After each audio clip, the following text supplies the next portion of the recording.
모두 앉으시기 바랍니다.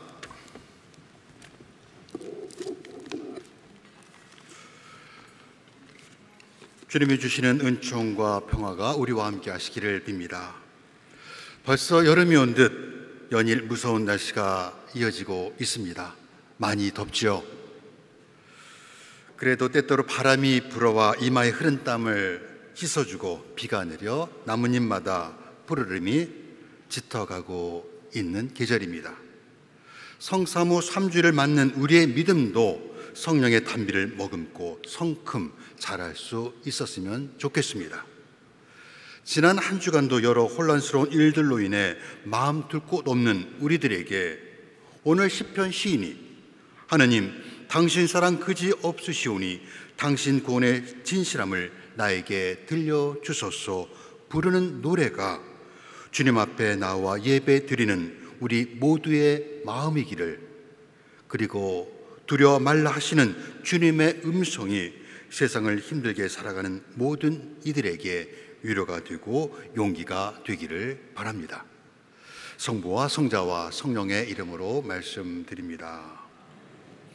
지난 주일 복음에서 12 제자의 이름을 하나하나 부르시고 가르치고 고쳐주고 낫게 하고 마귀를 쫓아내는 권능을 주신 예수님은 오늘 복음에서 그들을 세상에 보내며 당부의 말씀을 전하고 있습니다. 마태오는 제자 됨에 관한 예수님의 중요한 가르침을 지난 주일과 오늘 읽은 복음에 모아놓고 있습니다. 박해를 각오하라, 두려워하지 마라, 나를 증언하라, 칼을 주러 왔다 하는 마태복음 10장의 소제목들이 그것입니다. 오늘날의 설교자들은 결코 예수님처럼 말하지 않을 것입니다. 오늘의 많은 교회에서 자기의 십자가를 지고 나를 따라오는 사람은 내 사람이 될 자격이 없다는 예수님의 절박한 외침은 아름다운 성가대의 음악과 설교자의 현란한 언변에 가려져 들리지 않습니다.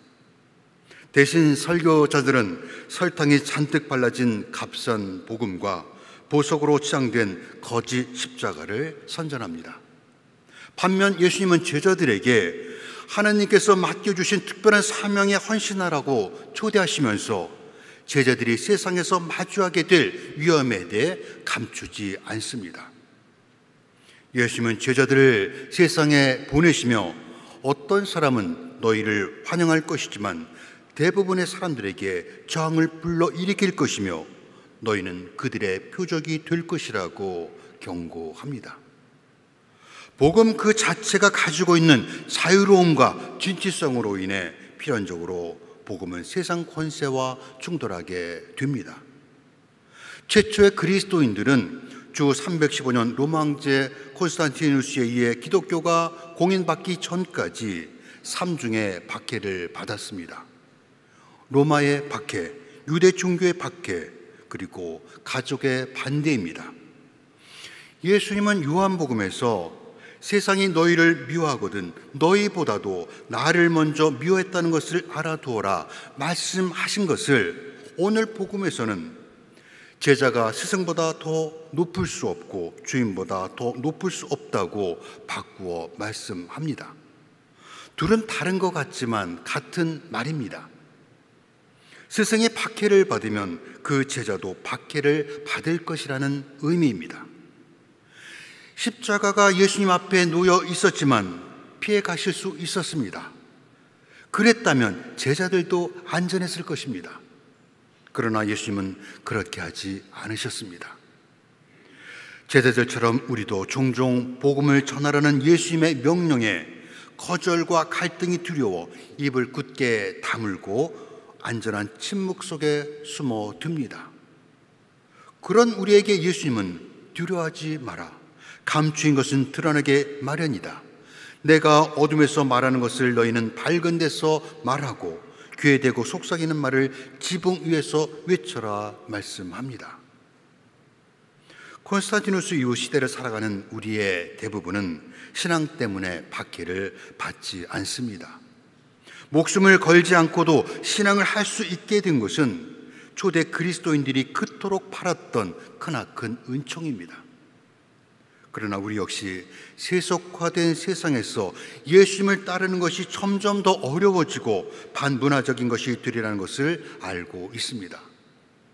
다른 많은 사람이 선택하는 것에 순응하지 않고 다른 가치를 추구할 때 우리는 혼자 고립될 수 있습니다.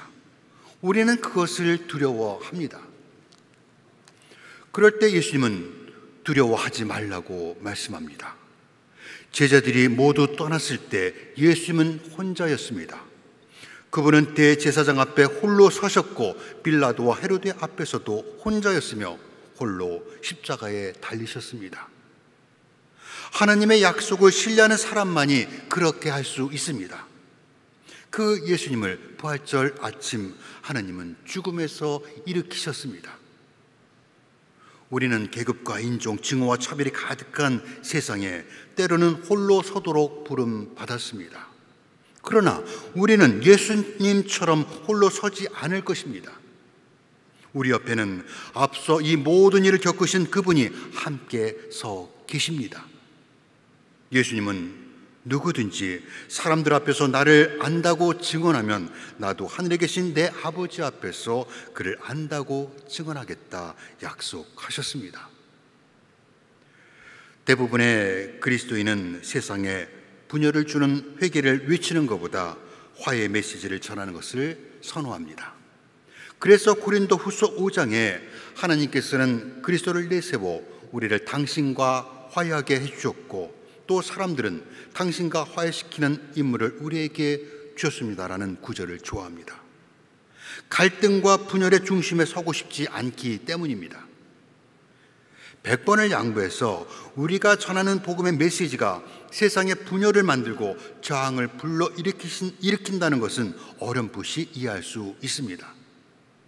그렇지만 복음 때문에 가족이 서로 맞서고 갈라지게 될 것이라는 예수님의 말씀에 우리는 당황하게 됩니다. 아무리 명분과 대의를 위해서라 하더라도 우리는 가족이 서로 다투고 분열되는 위험을 받아들이기는 쉽지 않습니다. 그래서 오늘 복음에서 가장 어렵고 문제가 되는 부분이기도 합니다. 니코스 카자차키스의 원작 소설을 영화한 그리스도 최후의 유혹이라는 제목의 영화는 도발적 메시지를 우리에게 던지고 있습니다. 이 영화는 예수 그리스도의 삶과 두려움, 의심과 유혹에 대해서 묘사하고 있습니다. 예수가 광야에서 40일 동안 악마의 유혹을 견디고 공생애를 시작할 무렵에 그가 기적을 행한다는 것을 알게 된 가룟 유다는 예수를 찾아와 열혈당에 가입하라고 유혹합니다. 열혈당은 무력으로 이스라엘의 독립운동을 하는 무장투쟁 단체입니다. 그러나 예수는 그 유혹에 흔들리지 않고 다른 방법으로 하나님 나라를 이루고자 합니다. 그 방법은 사랑입니다. 3년이 지나 예수는 성서가 예언한 대로 십자가에 달리셨습니다. 이때 천사를 자칭하는 자가 나타나 예수에게 하나님은 그만하면 됐다 하시고 당신의 아들이 이제 십자가에서 내려와 보통의 인간이 누리는 행복한 삶을 살기를 바라신다고 유혹합니다. 십자가 위에서 죽음보다 더 큰 고통을 겪던 예수는 거짓 천사의 말을 하나님의 뜻이라고 믿고 싶었을 것입니다. 예수는 십자가에서 내려와 막달라 마리아와 가정을 이루어 아이를 낳고 살면서 인간이 누릴 수 있는 가장 큰 행복을 경험합니다. 꿈같은 시간이 지나가고 예수가 나이가 들어 삶의 끝자락에 서게 되었을 때 비로소 그것이 악마의 최후의 유혹이었다는 것을 깨닫게 됩니다. 예수는 불타는 도시 로마로 돌아가 십자가 위에 다시 한번 자신을 못 박는다는 것이 대략의 영화 줄거리입니다. 원작자인 니코스 카잔차키스는 이 소설로 그리스도 종교로부터 파문을 당했지만 영화는 영화일 뿐입니다. 예수님은 십자가에서 내려오시지 않았습니다. 영화는 지상에서의 최후의 유혹이 가족이라고 말하고 싶었는지 모릅니다. 그러나 오해는 하지 마십시오. 예수님은 당신을 따르기 위해 살아가는 가족을 버리라고 요구하지 않았습니다. 이 이야기는 너희는 내 앞에 다른 신을 섬기지 못한다는 구약의 첫 번째 계명과 관련되어 있습니다. 구약 성서 신명기는 하나님은 질투하시는 분이라고 말합니다. 요한복음 21장이 질투하시는 하나님의 모습을 잘 묘사하고 있습니다. 여러분은 부활하신 예수께서 갈릴레아 호수에서 물고기를 잡고 있던 베드로를 찾아와 그의 눈을 바라보시며 너는 이 사람들보다 나를 더 사랑하느냐 하고 3번이나 끈질기게 물었던 것을 기억하실 것입니다. 예수님 말씀하신 이 사람들이 누구입니까? 너희 가족, 너희의 친구, 너의 고기잡이 배와 그물에 가득한 물고기, 그리고 모든 것보다 나를 더 사랑하느냐 하는 질문입니다. 예수님은 알고 싶어 하십니다. 우리가 그 무엇보다 당신을 더 사랑하는지 말입니다. 그래서 아버지, 어머니, 그리고 아들이나 딸을 나보다 더 사랑하는 사람은 내 사람이 될 자격이 없다는 오늘 복음의 예수님의 말씀은 우선 순위에 관한 것입니다. 하나님보다 세상을 더 사랑한다면 그것은 자칫 우상 숭배가 될 수 있다는 것을 경고하여 들려주신 말씀입니다. 예수님이 원하시는 것은 절반은 세상에, 남은 절반은 예수님께 다리를 거치고 있는 120명의 군중이 아니라 온전히 하나님께 자신을 헌신하는 12명의 제자입니다. 신학자 디트리트 보네퍼가 제자도의 비용이라는 자신의 저서에서 많은 제자를 기대하지 마십시오. 진정한 제자는 항상 소수일 것입니다. 라고 말한 그들이 세상을 바꿀 것입니다. 예수님은 무심한 군중보다 소수의 변화된 자들에게서 희망을 보셨습니다. 여러분이 그 소수의 사람이기를 바랍니다. 예수님은 거듭해서 두려워하지 말라 말씀하시지만 그러나 제자들은 두렵습니다. 자기 십자가를 지고 따라야 한다는 말씀에 이르러 제자들은 두려움의 벼랑 끝에 서게 됩니다. 그 까닭은 그들의 사명을 예수님의 운명, 즉 굴욕과 수치, 반대, 죽음과 일치시키는 것이기 때문입니다. 두려워하는 제자들에게 주님은 자기 목숨을 얻으려는 사람은 잃을 것이며 나를 위해서 자기 목숨을 잃는 사람은 얻을 것이라고 약속합니다. 성 베네딕트 수도의 핵심되는 영적 수련 중 하나는 매일 죽음을 기억하는 것입니다. 오늘 죽을 운명이라는 것을 스스로에게 상기시키는 것이죠. 그렇게 함으로써 죽음이 끝이 아니라 새로운 시작이라는 지혜를 얻게 됩니다. 여기서 지혜란 우리가 진정 두려워할 것은 육신은 죽여도 영혼을 죽이지 못하는 사람들이 아니라 영혼과 육신을 아울러 지옥에 던져 멸망시킬 수 있는 분이라는 것을 깨닫는 것입니다. 이에 대해 신학자 보네퍼는 사람을 두려워하는 사람은 하나님을 두려워하지 않을 것입니다. 반대로 하나님을 두려워하는 사람은 더 이상 사람을 두려워하지 않습니다라고 말합니다. 예수님은 제자들을 세상에 보내시며 두려워하는 그들에게 참새 한 마리도 너희 아버지께서 허락하지 않으시면 땅에 떨어지지 않는다고 위로합니다. 이는 우리가 하나님이 정하신 계획에 따라 꼭두각시처럼 움직인다는 의미가 아닙니다. 참새 한 마리도 귀하게 여기시는 분이라면 하물며 사람에게야 더하시지 않겠느냐는 것입니다. 그렇다고 자신을 따르는 사람들을 아무 문제 없는 평탄한 길로 인도하시겠다는 사탕 발림이 아닙니다. 예수님은 우리에게 승리를 약속하셨지만 고난과 투쟁이 없는 승리를 가르치지 않으셨습니다.